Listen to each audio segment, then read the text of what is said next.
Ultimate Betrayal, Sweet Revenge, Chapter 9. After the conclusion of Jade's battle, Ash received a message from Elaine that someone wanted to speak to him in private outside the arena. When the Mount Silver Guardian arrived outside, he was surprised to see Brock waiting for him, several very familiar Pokeballs in hand. He can recognize individual Pokeballs? With his aura, probably. Well, yeah, I'm sure. Brock, what are you doing here? He asked suspiciously, though there was no spite in his voice.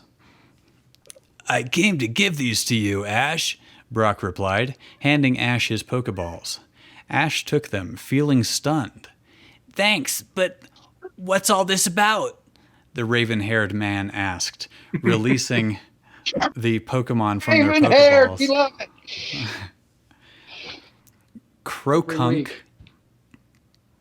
Crokunk, Chansey, and Marshstomp appeared in front of Ash. Well, I was hoping you would accept them as an apology gift, the aspiring Pokemon doctor said nervously. Ash rose his eyebrows. All right, I'm listening, he said calmly. But make this quick. I have to watch the rest of the first round. Brock took a deep breath. Ash, the truth is, I never wanted to betray you, he began. Ash's eyebrows traveled farther up into his forehead. But he didn't interrupt. Hold on, say that again. His eyebrows traveled deeper into his forehead? Traveled farther up into his forehead. So now I'm picturing that, like, Ash, even though he's kind of the same age, has started to go bald, and so his the eyebrows are going up to, like, that area, up to match his receding hairline. Yeah, I thought it was some sort of Kathy Griffin style face botching that my eyebrows are up here now. Misty came to me a few days before you were supposed to get back from Kalos to talk to me about telling you to give up on your dream.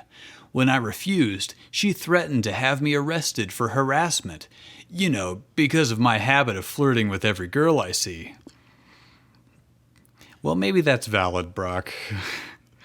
So I agreed. Like 7 restraining orders so far.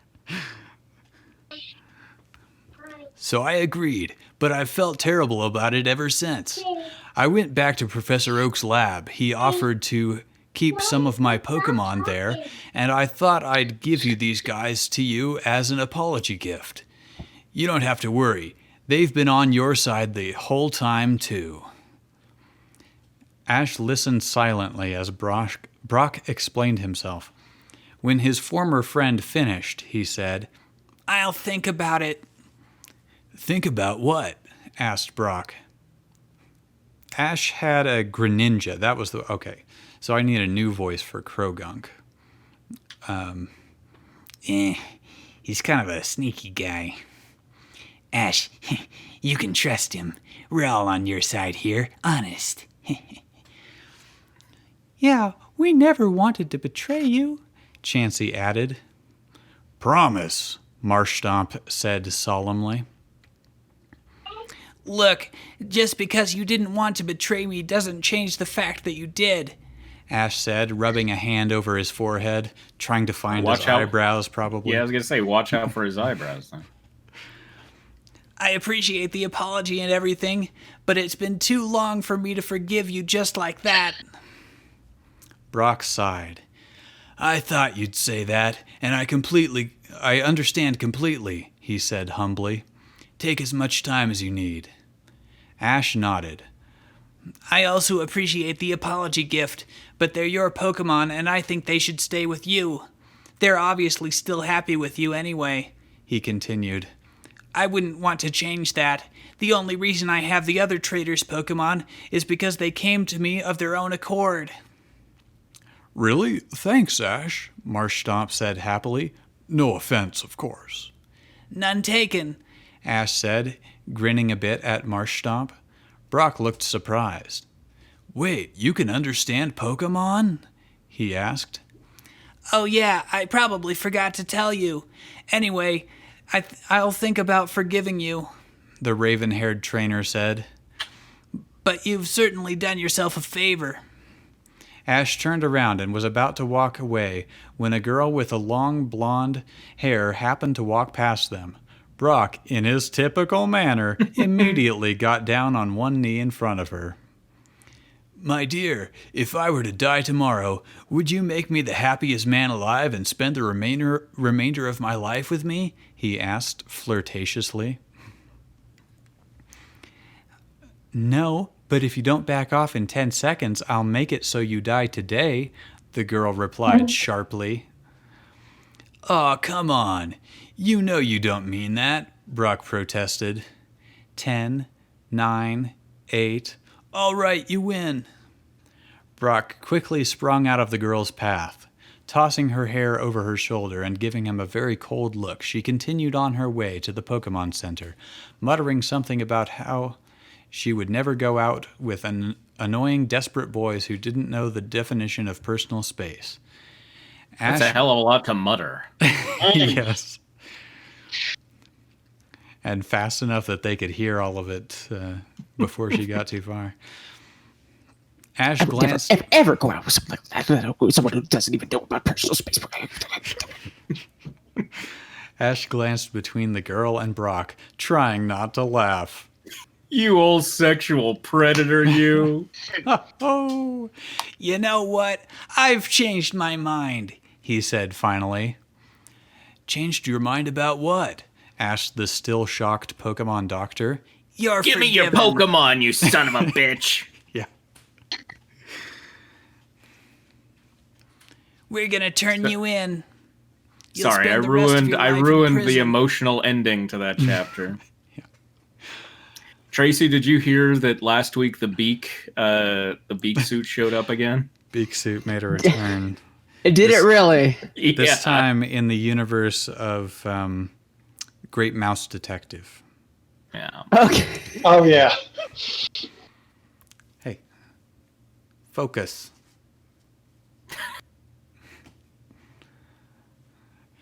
Chapter 10. Sorry, that was spoken to my camera. Chapter 10. Brock decided to go sit in the stands while Ash went back to his high throne. When he got back, he saw that he was just in time for the second round of Sapphire's battle with Max. Judging by the way Max was clenching his fists, it had been an easy victory for Sapphire's first Pokemon. What was that all about, Ash? Serena asked when he sat down. It's nothing. I'll explain later. Ash replied quickly, not taking his eyes off the battlefield. Serena nodded and went back to watching their daughter as well.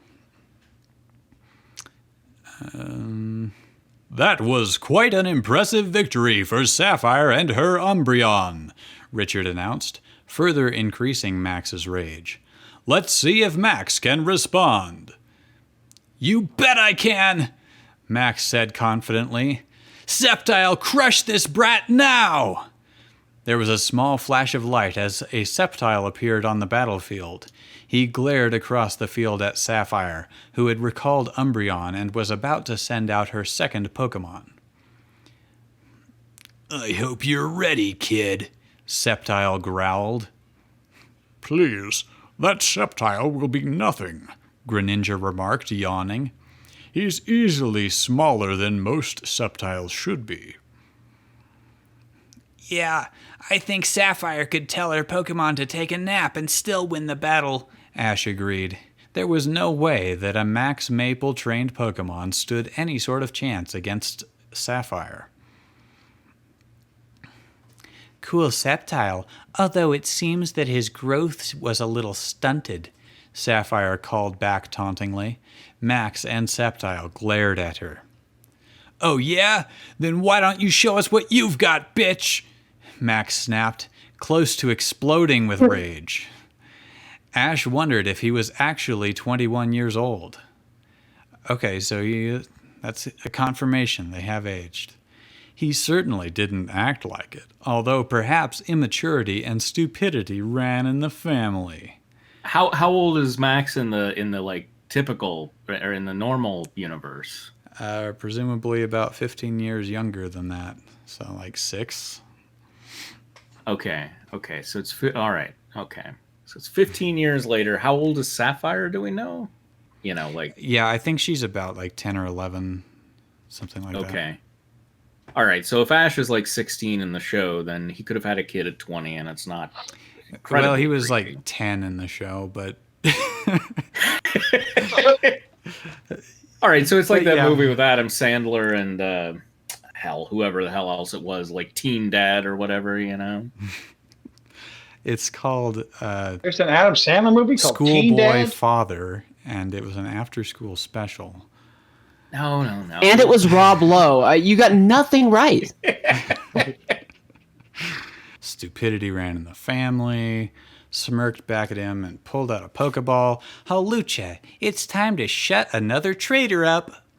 Halucha popped out of his Pokeball, striking his signature pose. He looked up towards Ash and Serena and gave what could only have been a thumbs up. Only mentioning it because he has wings, I guess. Halucha, the luchador hawk. Okay. Obviously. Max stared disdainfully at the hawk-like Pokemon.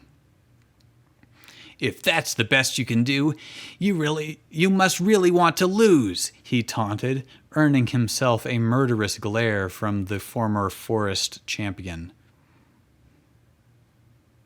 Former forest champion? I have no idea who that would be. Sceptile. Just some guy in the third row who was a former forest champion. We go now to the former forest champion. Sceptile, use Leaf Blade. Take it, Halucha, Sapphire said calmly. Ugh, phrasing. Ash smiled, knowing that his daughter was familiar with Halucha's head-on battling style. Max looked confused at the command as Sceptile struck Halucha with Leaf Blade. All right, take that, Forest Pigeon, the gecko Pokemon sneered. When he stepped back, however, he was met with the shock of his life. Halucha was still standing, utterly unfazed by the attack. That was cute. It tickled, the fighting type said. Idiot. Don't you know that Halucha is resistant to grass-type moves? Sapphire called out exasperatedly. Max flushed with embarrassment as the crowd laughed at him. Geez, I wonder why his Sceptile looked so weak, but I think I'm starting to figure it out now, Halucha commented. Ash, Serena, Pikachu, and Greninja all laughed. No kidding, Ash remarked. I wish Max could understand Pokemon just so he could hear what we were saying, Pikachu said wistfully. Just imagine the look on his face. He's already got the whole crowd laughing at him, Pikachu. Come on. Yeah. Ugh, don't make me imagine that, Delphox said, shuddering. Imagining his face is bad enough in itself. Kind of channeling Ed Grimley there. Yeah. I must say. Greninja. Right. Too true, Delphox, too true, Greninja agreed with a smirk. Now, Halucha, use Brick Break, Sapphire commanded. Finish this off. At your service, Halucha replied as he flew towards Sceptile and struck him with a powerful Brick Break. The gecko Pokemon stumbled back before falling to the ground unconscious. Sceptile is unable to battle. The winner is Halucha, the ref announced. And that's another win for Sapphire, Richard declared to the cheering crowd. Max Maple is really in trouble now. Oh yeah? Well then, let's see how you and your Halucha deal with this next one, Max yelled angrily. He pulled out a gun. He pulled out Gundor. Pulled out another Pokeball and roared, Vikavolt, aid me now! Bolt. The same Vikavolt that Greninja had defeated with ease just the other day appeared on the battlefield. Sapphire and Hawlucha exchanged a glance before both of them burst out laughing. Are you serious? Vikavolt? Sapphire snorted incredulously. Did you forget that my grandfather's Greninja beat that weak Pokemon in just one move without even using his full power? Yeah, well, this time it'll be different, Max spat furiously. That was a lucky win the first time. Sapphire just smirked at her opponent. Fine, if you want to be that way, she said coolly.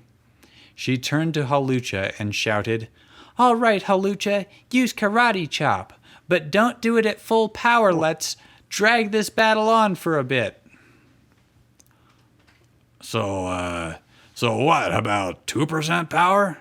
Hawlucha asked, only half joking as he slammed his Karate Chop into Vikavolt's head. Because that's about as much power as I can use if we want to drag this out. Damn you! Vikavolt growled, wincing in pain. Normally, a fighting-type move wouldn't have been very effective on Vikavolt, but Hawlucha wasn't called the forest champion for nothing. Oh, okay. Hawlucha is the forest champion. Ignore the pain, Vikavolt. Use Zap Cannon, Max shouted. Vikavolt launched his Zap Cannon, which struck Hawlucha head-on. All right, direct hit and super effective. When the smoke cleared, however, everyone gasped.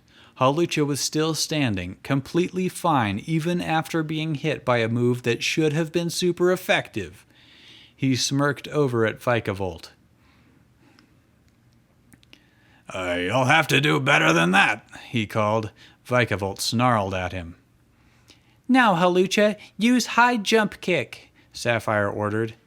Take it, Max yelled confidently.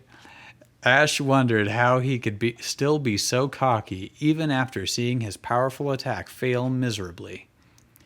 You're going to regret this, Hawlucha warned Vikavolt as he charged towards him, slamming his high jump kick into his chest and sending him flying through the air.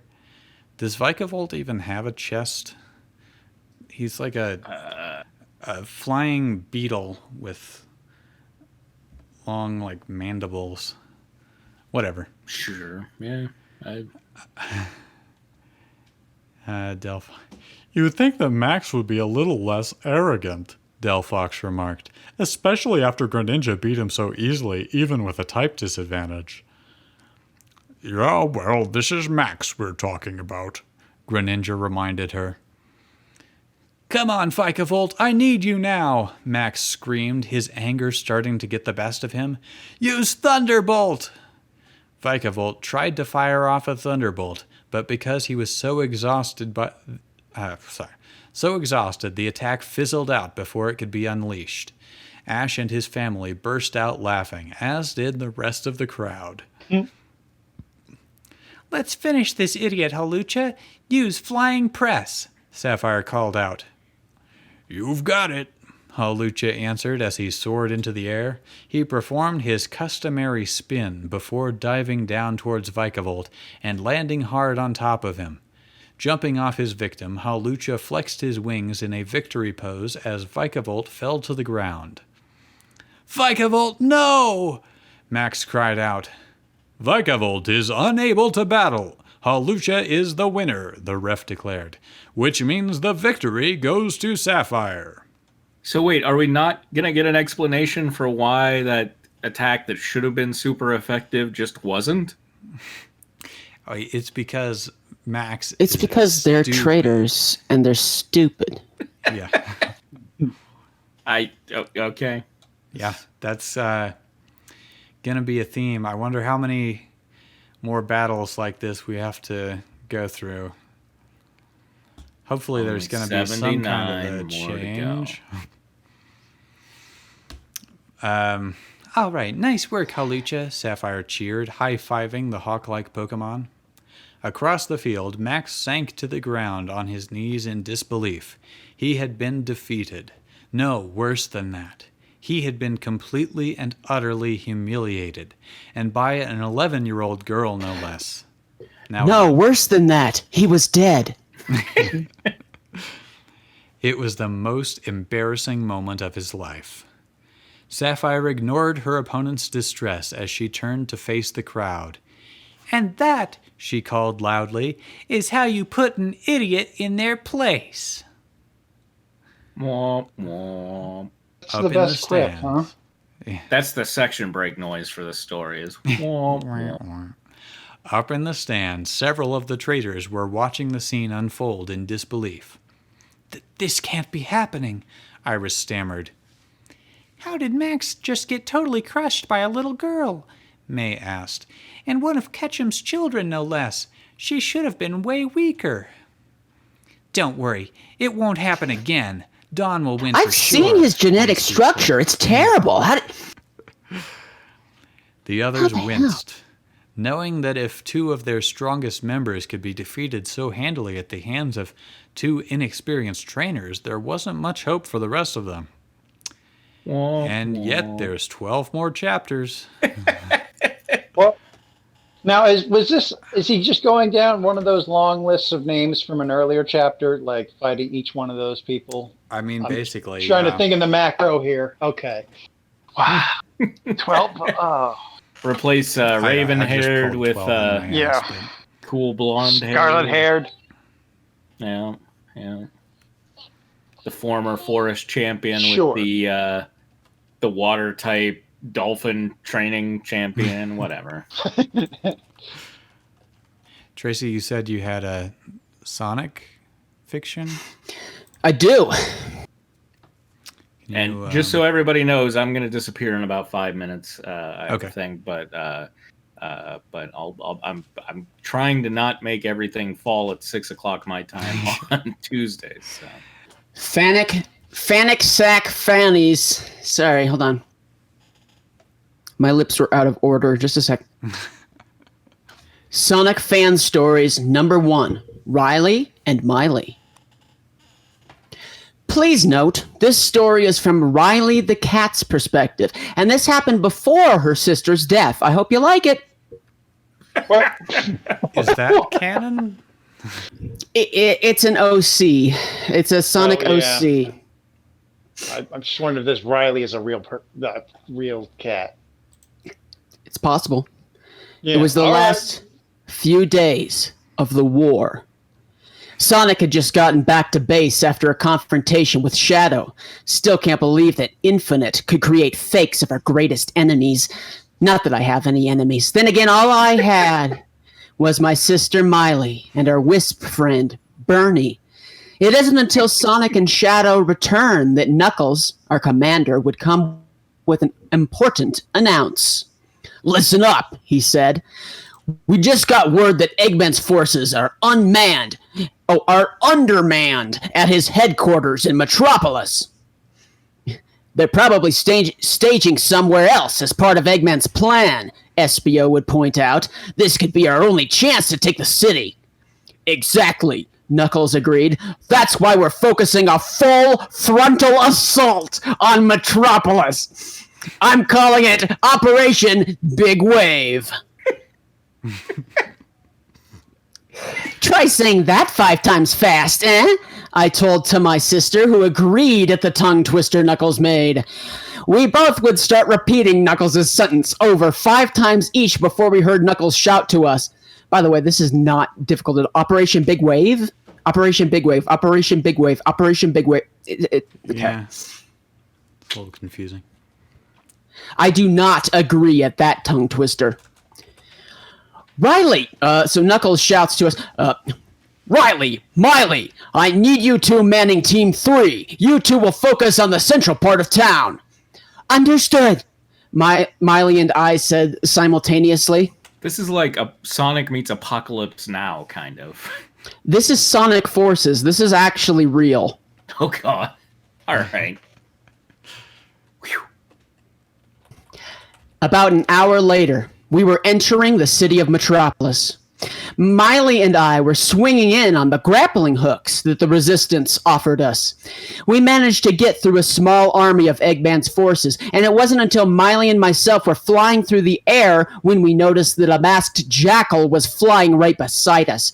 It was Infinite. He was almost shocked. Oh, I was almost shocked that he was that close. After raising his hand, Infinite would activate his powers, and Miley and I felt weird. We were disoriented. It wasn't until a few seconds later that I realized we were falling.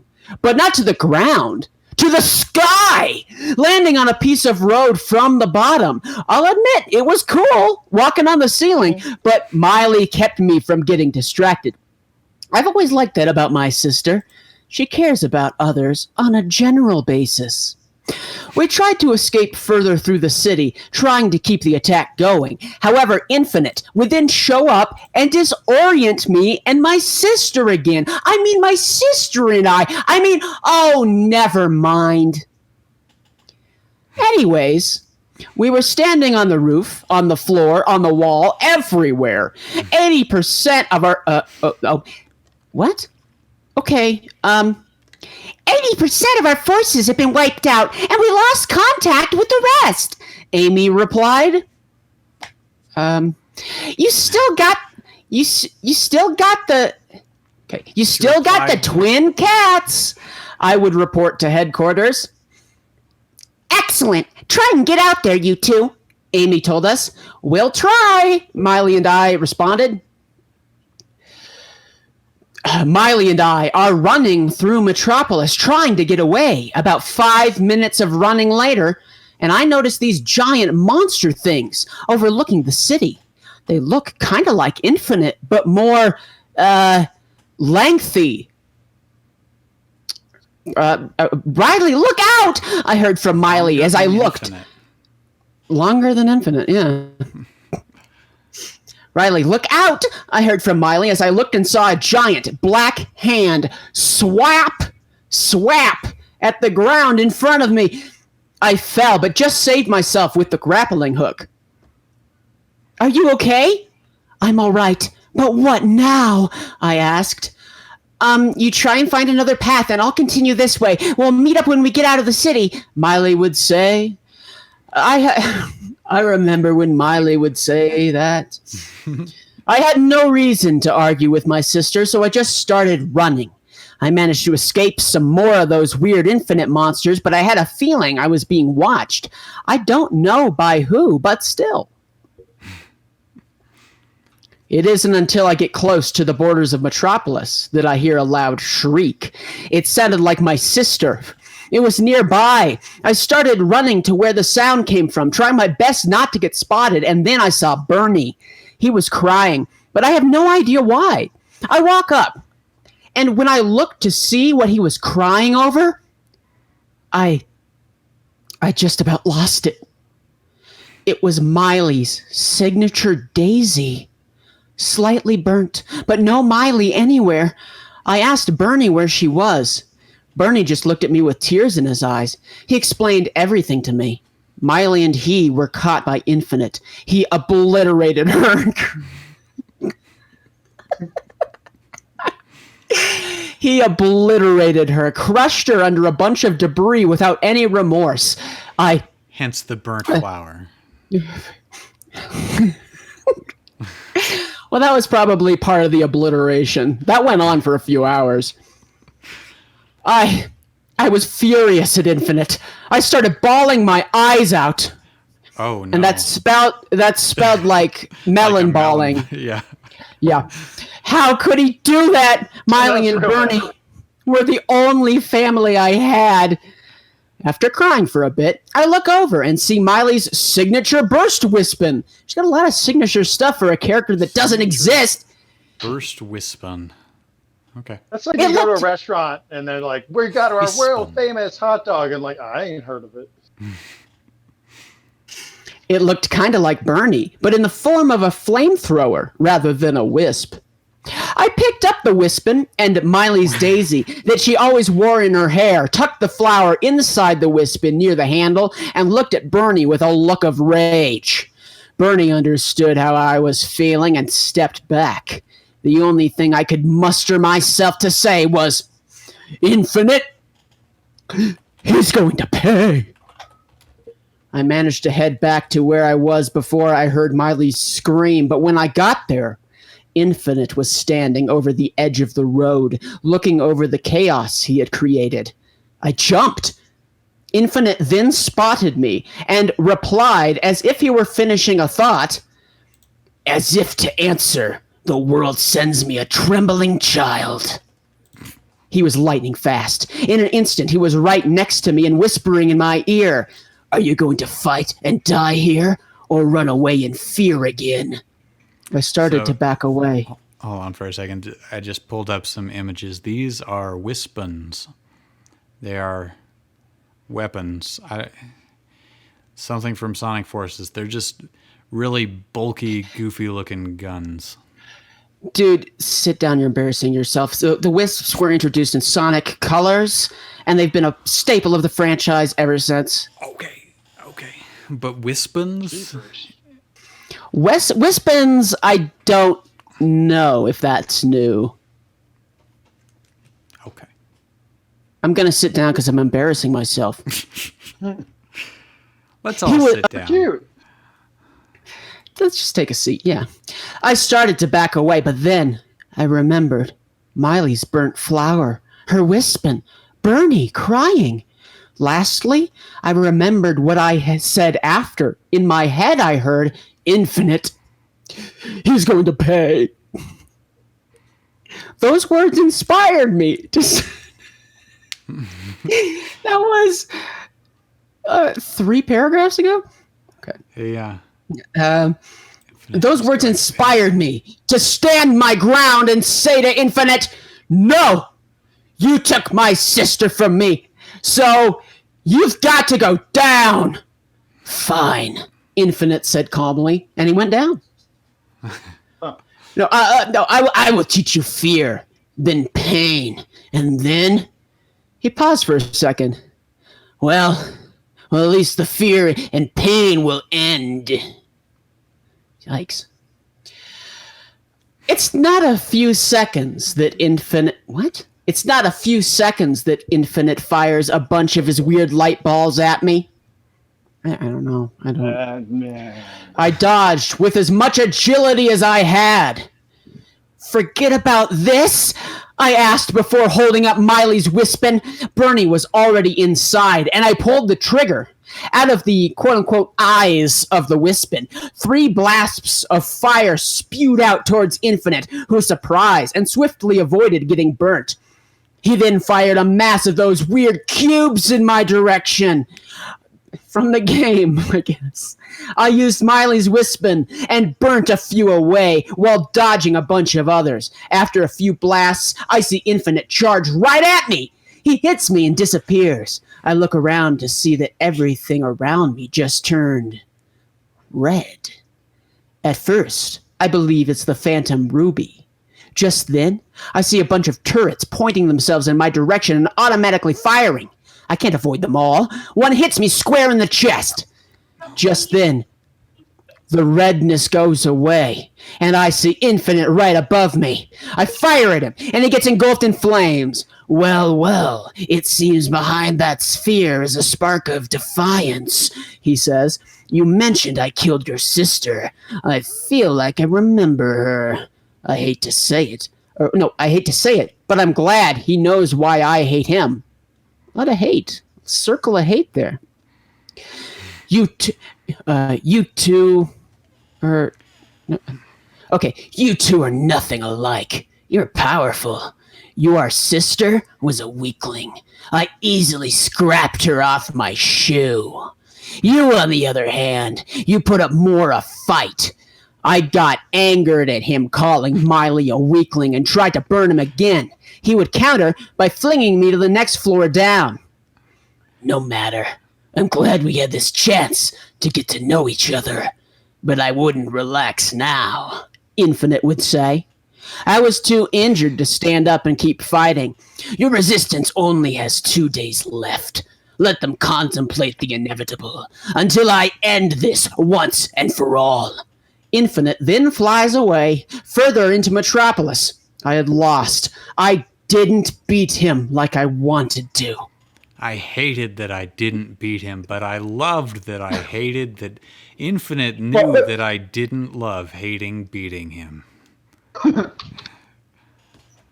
Back at headquarters, I had just finished recovering from my battle with Infinite. I enter and see everyone debating on the next move. They all see me. Amy walks up and asks, "Riley, is everything all right?" I didn't say anything. I just walked past her and everyone else, pretending they weren't there. I go into the other room. So I'm gonna give them the benefit of the doubt here.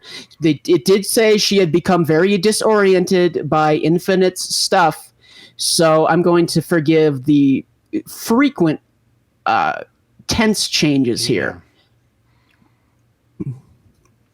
I go into the other room, and the memories of Miley's death refill my mind. I start crying. Not that I cared who knew. Amy comes in and sees me crying on the floor next to the door. "What happened?" Amy asked. I know I can trust her. She's like my best friend, aside from Miley. Oops. I guess she is my best friend. I told her everything. Amy was surprised by the news and comforts me as I keep crying. "Don't worry. Look at me." I look at her. "If we win this war, then she won't have died for nothing." I keep crying as I hug Amy, though this time it's not tears of sadness, it's tears of joy, because I know these guys are on my side. Wow. It's the good kind of mood swing, I guess. To be continued. Oh. The origin story of Riley the cat, how she assisted in Operation Big Wave, got separated from her sister, and fought Infinite. The details are all right here. Go to their profile page. Just you got to see the header. It's great. Alan the Gym Leader.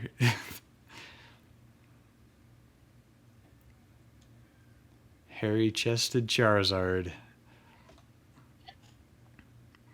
So, when was that published? Was that like brand new?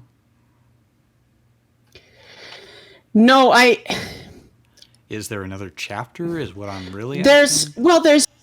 There's fan stories up to number 4, but I don't know if they're related.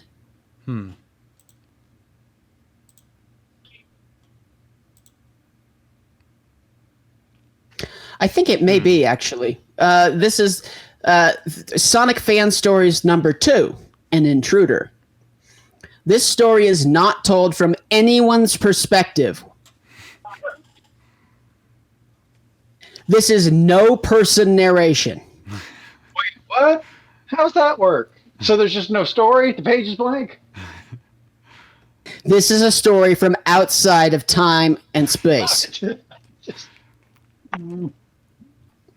Sonic and the rest of the Resistance had returned to base to prepare cleaning up the world after the war.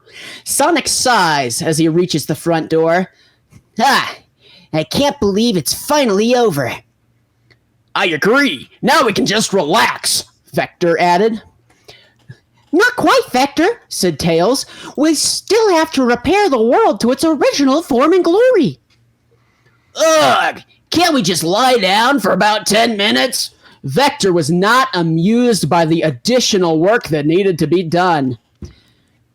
If it makes you feel better, Vector, after this is over, I'll make sure you get a 10-minute nap, Amy assured him, though Vector still was upset. Sonic opened the doors to the base and notices that the lights were already on. Oh, it's getting worse. I see I see what he means. This is truly from no one's perspective and no time's perspective. Did someone stay behind? Riley asked. No, I made sure everyone was at the empty fortress for the final confrontation, said Knuckles. That must mean we have an intruder in the base. Empire Fortress. Sorry. That must mean we have an intruder in the base. Sonic ran on ahead and searched through every corridor of the base before he reached Tails' lab. He opened the doors and saw that someone was working at Tails' computer. Sonic couldn't see exactly what they were doing or who it was. Hastily, he shouts, "Hey! What are you doing?" The figure at the desk chair, surprised at Sonic's presence, stood up and revealed himself. He was a tall, dog-like character.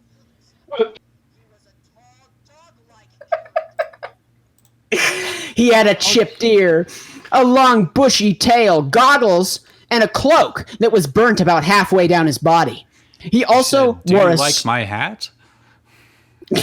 No, I do not like your hat! Goodbye! He also wore a strange camera-like device on his eye. Obviously, well, like an eye? It's kind of camera-like. Obviously, Sonic had never seen him before, so he kept his guard up just in case. All right, buddy. I don't want things to get rough, so just tell me what you're doing here, and things will be all right. The intruder didn't say anything. He threw a small orb right up to Sonic's feet, confusing the latter. The feet, I guess. Yeah. After a few seconds... What the hell? My feet don't know what to make of this. Whoa! My feet are disoriented. They're walking on the ceiling, wall, wherever. Everywhere. After a few seconds, the orb exploded. A few seconds? Whoa! Oh no! What's this orb? The orb exploded in a puff of smoke. Sonic could barely see anything now. He felt something push him to the ground. When he looked up, he saw the intruder fleeing. Hey! You come back here! Sonic said as he dashed to try to catch up. If Sonic can't catch up to this dog, The intruder is running through the halls of the base, with Sonic just a few seconds behind him. But Sonic was catching up. He tried zipping through a few corners to try to outmaneuver the hedgehog, but Sonic stayed on the intruder's tail. Just then, Silver flies up and spots the intruder, stopping him in his tracks. "Silver!" Sonic said as he arrived. "That's our intruder!" "All right, buddy, there's nowhere to go." Silver has this dumb, childlike voice. I don't really remember it, but I remember it's dumb and childlike, so. Silver explained. The intruder simply smirked, as he already knew of a way out. A flick of his wrist and a wire comes out of a device on his arm. The wire wraps itself around Silver, rendering him helpless and motionless. Before Sonic can react at what happened, the intruder flicks his other wrist and fires another wire that wraps up Sonic. The intruder then flicks his hands to the side and jumps, smacking Sonic and Silver into each other before landing on their heads and leaving the scene. The intruder believes...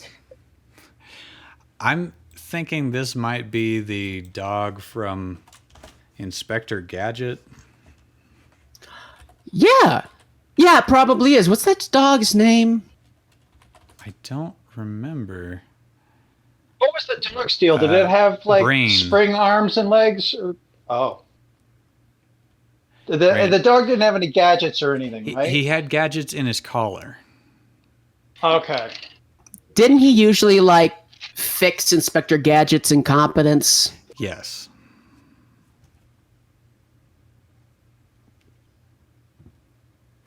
Go, Gadget Kettle! Okay, the intruder believes he is on the clear and makes a break for the exit, only to notice that Knuckles is currently there. All right, intruder, put him up. The intruder is unfazed and simply jumps off the wall and over Knuckles before making a clean exit out the door. He fires the wire from his device to a nearby building and flings himself onto the rooftop out of sight. Who the heck was that? Amy wondered. Sonic and Silver, having escaped from the intruder's cables, arrive back at the entrance and meet back up with the others. Why was he here? Tails asked. Why was he here? He was in your room, buddy, Sonic answered. Maybe there was something on your computer that he wanted. My room?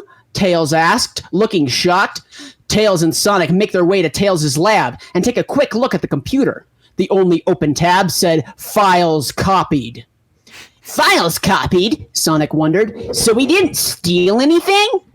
No, but it appears my files on the Eggman Empire Fortress have been copied and moved into some sort of hard drive, Tails explained. But why would he want those files? How is that not considered stealing? Yeah. The intruder was far away from the city, and on his laptop opened up the files that he copied. He took one look over and noticed a hidden bunker underneath the main fortress with what appeared to be an escape tunnel. So, hold on, I gotta give the... character reveal! So, Eggman had an escape ready after the climax. The intruder knew exactly what he needed to learn. You're still out there, but I will find you, my friend. I always find my prey, for I am... Cobra Commander! Chaser, the Coyote! I don't know who it is. I'm pretty sure it's an OC. It didn't get any hits when I searched for it. Yeah, it's nobody, but we're supposed to be shocked anyway. It's like, oh boy. Wait, that's the cliffhanger? Yeah. To be continued. And that's... Dun yeah, dun dun. You've never heard of him. Dun dun dun. That's Kangarookie.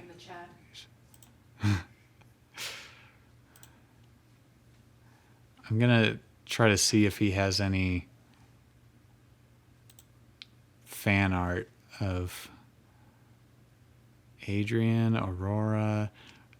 Okay, we've got... Yeah, here we go. Here's Chaser the Coyote. And he's got a Google Glass headset and goggles above that.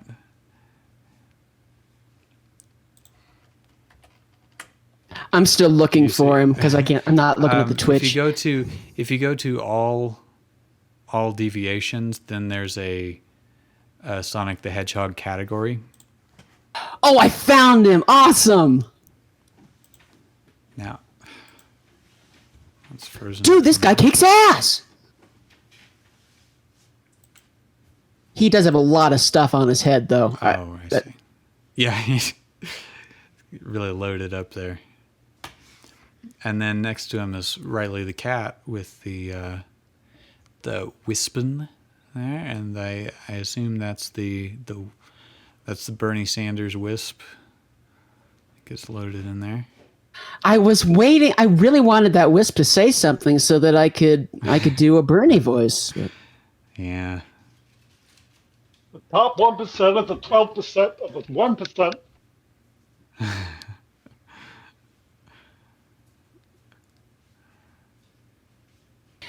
Okay. It's obviously time that we learned about Chaser the Coyote, who has been around since 5 days ago. Oh, really? Wow, yeah. Yep. He's been very prolific. Physically and emotionally scarred after a past trauma, Chaser spends most of his days hunting Eggman forces and destroying them to pieces. His trauma left him with a chipped ear, a scar across his left eye, and a deep hatred for robotics. Ear. What is his ear made out of?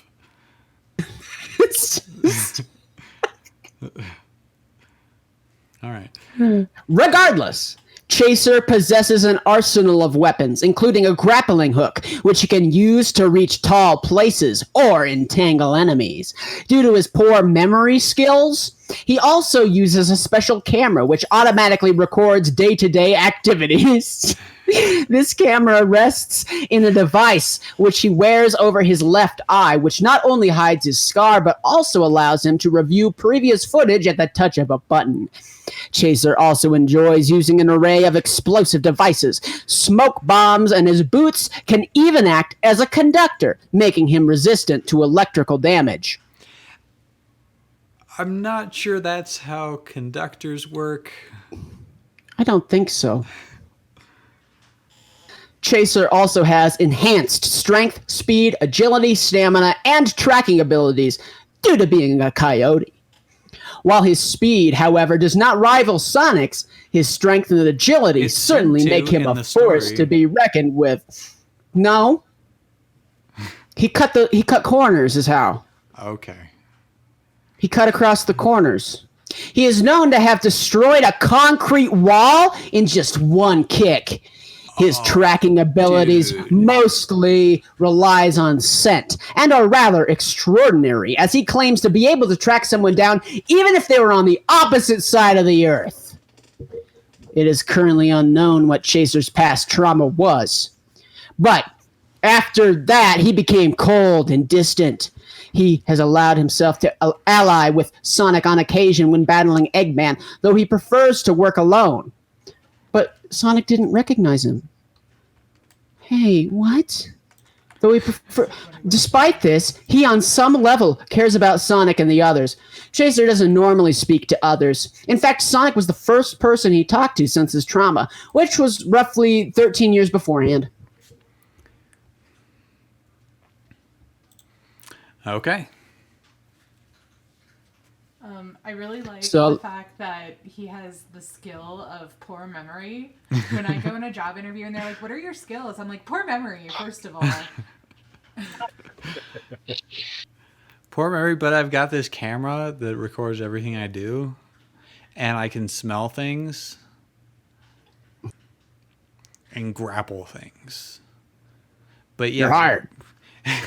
Grappling and poor memory. But can you? Those are my core skills. Okay, I'm not seeing in your bio anywhere about screwing toothpaste lids onto tubes. So can you do that?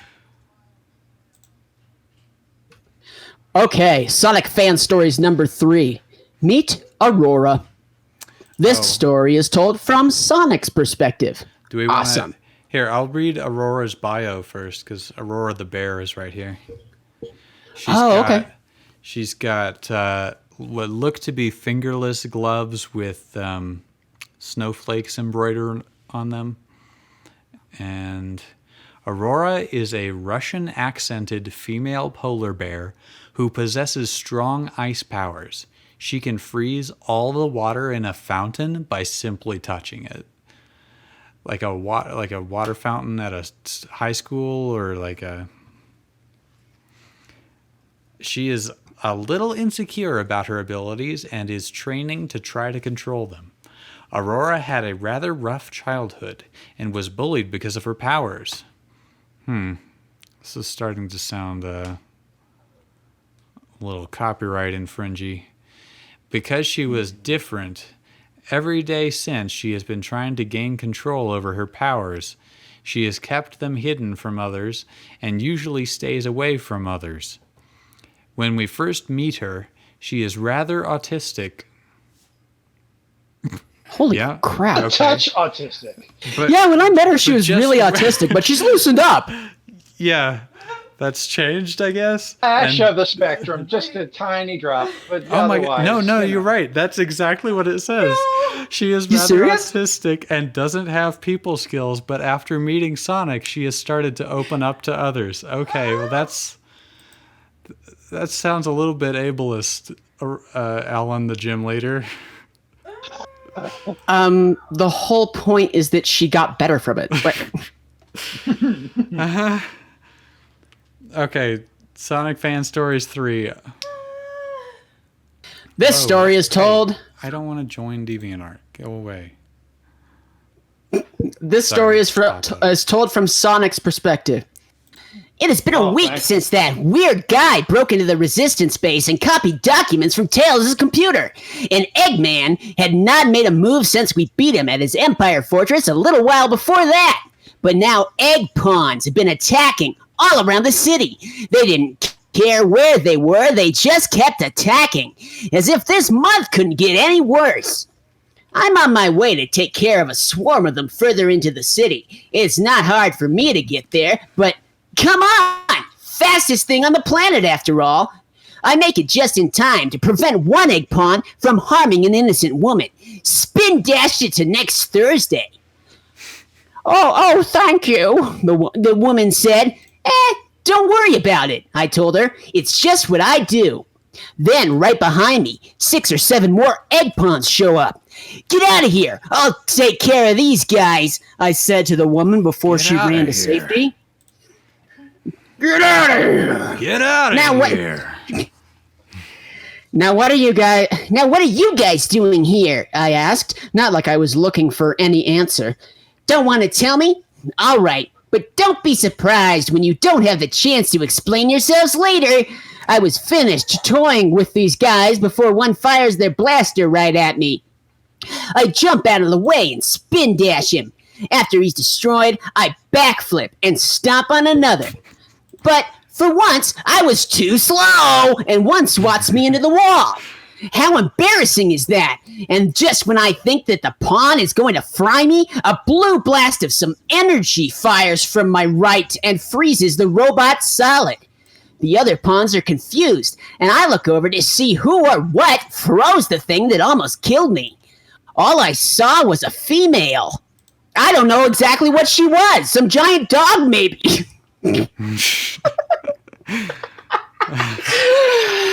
But she was female. It's hard to tell, but she was white with blue shoes, blue gloves, a lot of tattoos, and what looked like a blue jacket.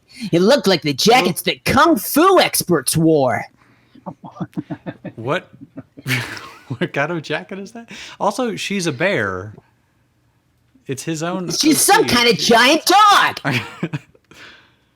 What? Stop. With a dog with tattoos?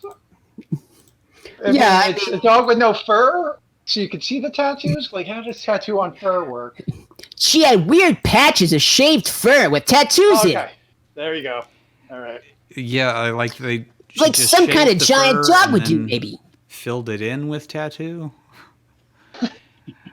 Okay, yeah, it's I guess sort of a gi that she's wearing. I don't know if you would call that a jacket, but okay, sure. That's what it said, right? Jacket or vest? Yeah, it's one of those jackets that kung fu experts get. Yeah. Before I can get a better look at her, she hops from the building she was standing on and flicked her wrist forward. Then, out of her hand, an icicle fires from her palm and straight into the frozen egg pond. I have no idea who this person is, but she saved my life. I can tell she's on my side. I get back up on my feet and spin dash straight into another egg pond. The girl and I destroy egg pond after egg pond. And when we finally finish the last one off, that's when I stop to take a breather and try to interact with her. Hey, thanks for having my back, I said to her. Are you talking to me? She asked. I knew she was socially awkward and didn't have a lot of people skills. Oh my God.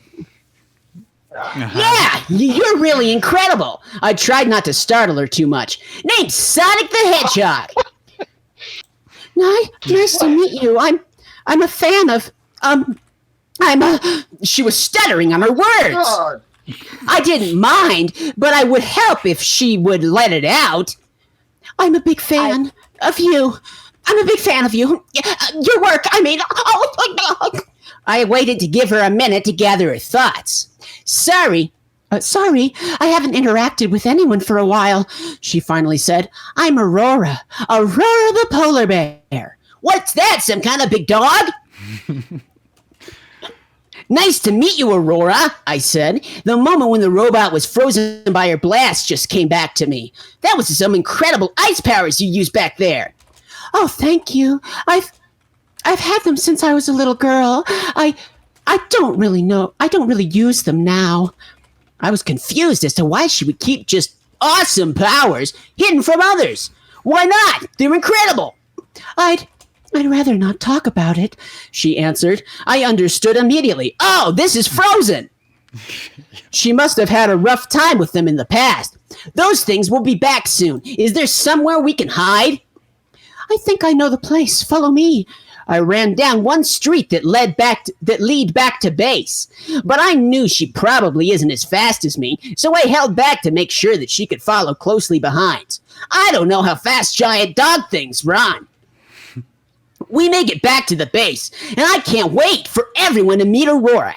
But I know she doesn't do well with people, so I think I may need to let her set her own pace. All right, Aurora, just a warning. There are a bunch of people inside, so I'll let you choose how to approach them.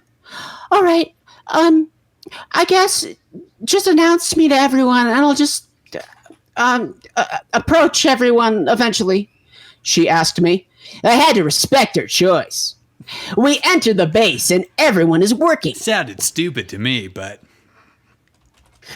I had to.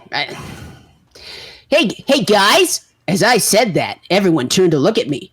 I brought a new ally with me. Just a warning, though, she's a little shy. This is Aurora. I stepped to the right in order to reveal Aurora, who looked like she was watching a horror movie. I encouraged her to greet everyone. Hi, was the only thing she could say. Hey, glad to know you're here to help, Tails said. Riley was rather excited. A new gal pal? This is going to be great! Everyone was greeting Aurora, but trying not to startle her at the same time. I'm sorry, what?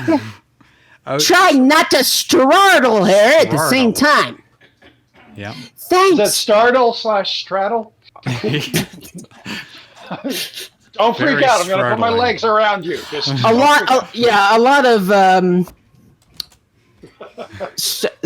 straddling becomes a startle just by its very nature. Thanks. It will take some time to get used to things here, and I hope to get to know each of you, and yeah.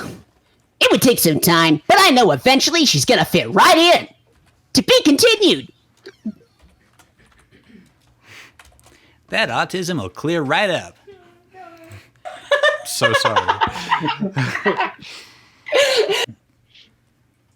Sonic runs into a new friend in the form of Aurora the polar bear. Here's what happens. I don't know why he puts the synopsis at the bottom of all of his stories. We can use electroshock therapy. Okay. Oh, Sonic, no. Sonic Fan Stories number 4. The Plot and a New Villain. This story is told from a new villain's point of view. I'd arrived at a secret base for a new job. I'm working with Eggman. I've heard he had just gotten beat pretty bad with that whole Phantom Ruby incident. I'm surprised he managed to escape captivity. Not that I thought he couldn't pull it off. He has escaped worse. But the man is a buffoon. He'll be very easy to manipulate. I just need to know what his plan is. I enter Eggman's main lab and see him and his 2 robot dolts in front of a big computer. He turns around in his chair and looks at me. Ah, finally! I thought you'd never get here! It was harder to find this place than I thought, Doctor. It was actually very easy to spot. His base was right in the middle of nowhere. But I had to lie to make him not think I intended to be late. This is a sly, conniving villain. He sounds a little like Robert Zadar. I was hearing a little horror. Fine. Now get up here. There's something that I need you to do, Eggman said. Park Place, right? Boardwalk. No, Boardwalk. Monopoly. Yeah, Boardwalk. Broadway. I mean, it makes just as much sense, but... I'm Broadway. I imagine doing jazz hands, too. Like Broadway. Put a little leg in this fucker. Sorry, it seems he does. Seems he doesn't suspect anything. The fool. Right now, I've got my egg pawns attacking everywhere to keep Sonic on his toes. Yes, but is it really necessary to waste this much metal? I asked rhetorically. No, this is just to distract him. But now is a time to put my new plan into action. Eggman would then click a button on his keyboard and uploaded an image of 4 strange glowing rocks. These are the Aluzark crystals. They possess untold power when all 4 of them are brought together. I was surprised by their majestic appearance. Wow, I didn't know such thing existed. These crystals could be the answer to all my problems. Imagine what we could do with something like that. Exactly. Now this is where you come in. I need you to search for these crystals, Eggman commanded. But how will I find them? You leave that to me, Eggman said. I've already pinpointed the location of one already. It's somewhere in Mystic Jungle. Mystic Jungle! I was furious! Get to know! I just got back from there! I don't care! Clipping just a bit there. Sorry, I was furious. Eggman was getting angry. Just get me that crystal, and I'll search for the other crystals. I had no reason to argue with him. I need him to think he can trust me. I won't let you down, Doctor. I'll get it right away. I couldn't do it myself, though. I need pawns to deal with Sonic. But I was wondering if I could take a few egg pawns. I will be more guarded when securing the crystal in case Sonic arrives. Fine, you have my permission, Eggman said before I left the lab. Permission? You need me more than I need you, Doctor! Eggman is truly pathetic, but keeping myself on his good side for now. No matter. I just need to stay all buddy-buddy with you. I'll grab that crystal. But when this is over, there's no reason why I can't gather them all and use that power for myself. I have a lot of work ahead of me, but with my charm and abilities, I can secure my own plans for world domination. To be continued. Okay. Published 3 hours ago. Oh, wow. This is fresh. I think he's writing these in real time. Yeah, let's refresh the page. There might be a new one. I kind of like that these aren't like traditional chapters. They're kind of like Sin City. Like they're little stories that are going on. Maybe they relate, maybe they don't. There's a million stories in Metropolis Zone. It's like Magnolia or something. We're all connected.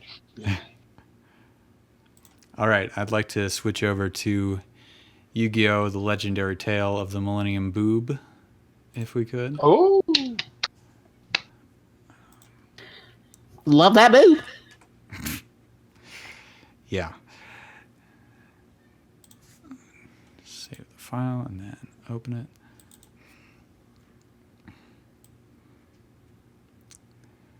Okay, we're on chapter 5. I gotta adjust my crop on this thing.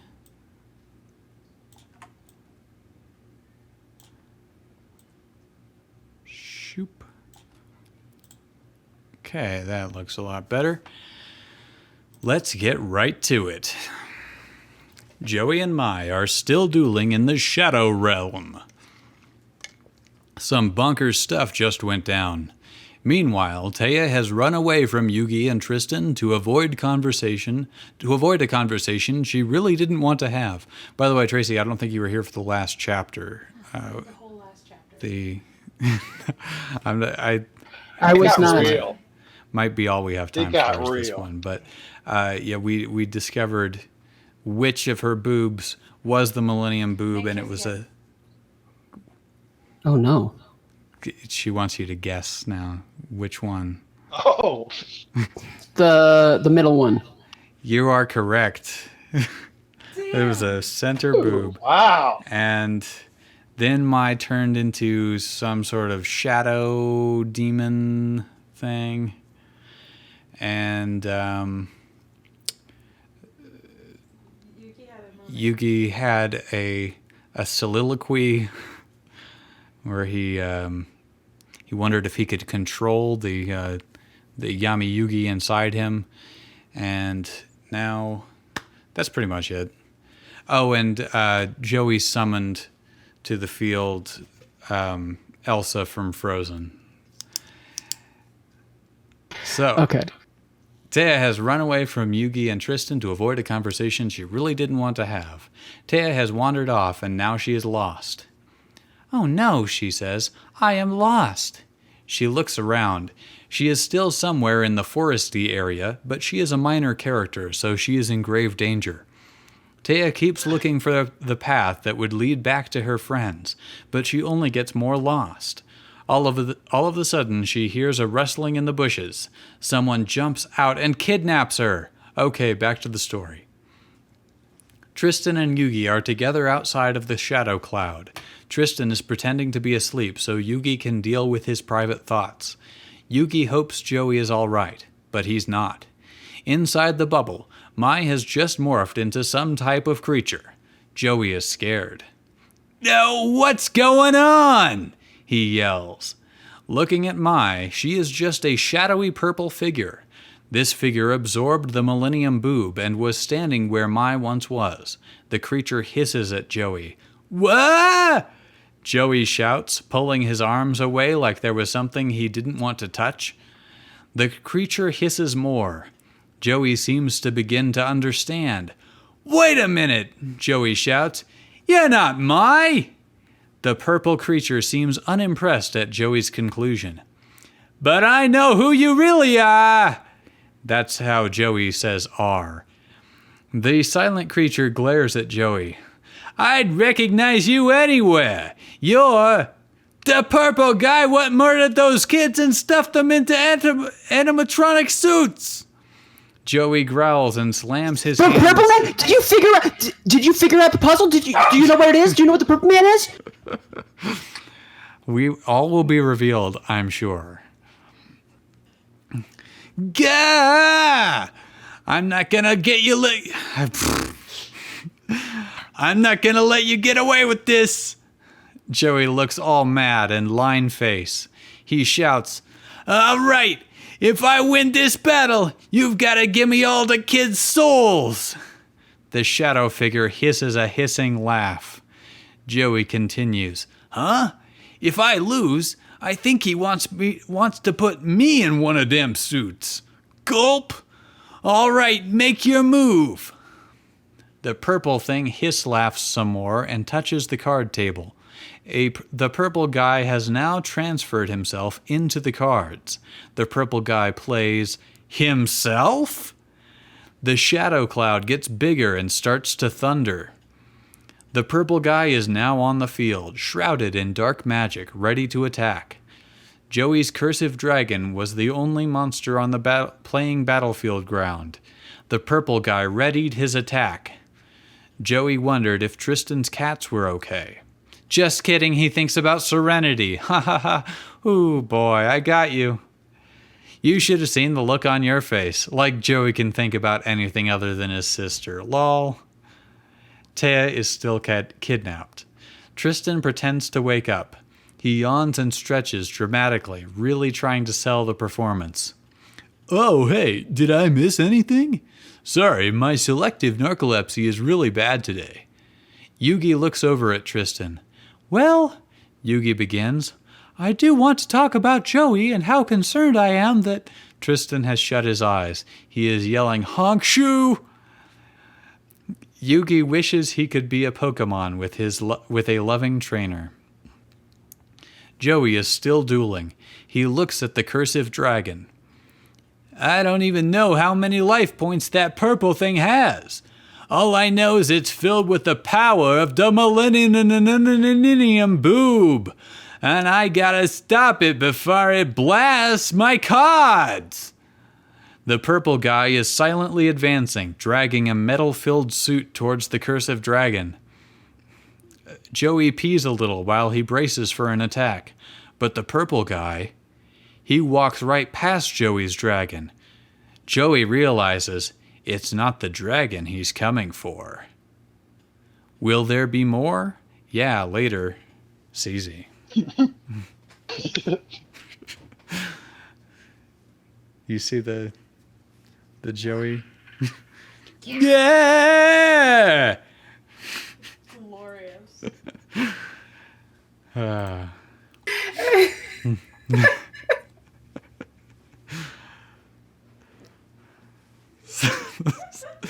The most hideous thing you've drawn on this show so far.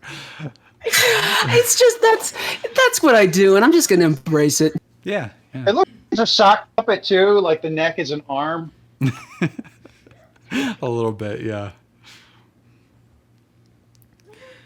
Okay. I'm really bad at judging how long these things will take. We've got 12 minutes left.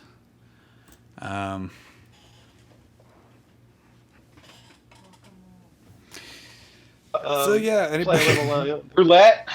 Yeah. Whatever happened with that Luigi King Koopa sharing a hotel room? That was a one-off. Yeah, it was. What was that? All right. Get the sweet little girl in here to tell a story. Yeah, what happened to Lillian's story time? That came early, I guess. Well, I'll see. Hey, Lillian, what did you do? Yes. What are you eating? What kind of pizza? Oh, this is gonna be a story. It's a Mexican pizza? It's a Mexi pizza. Mexi pizza. All right. What's that on top?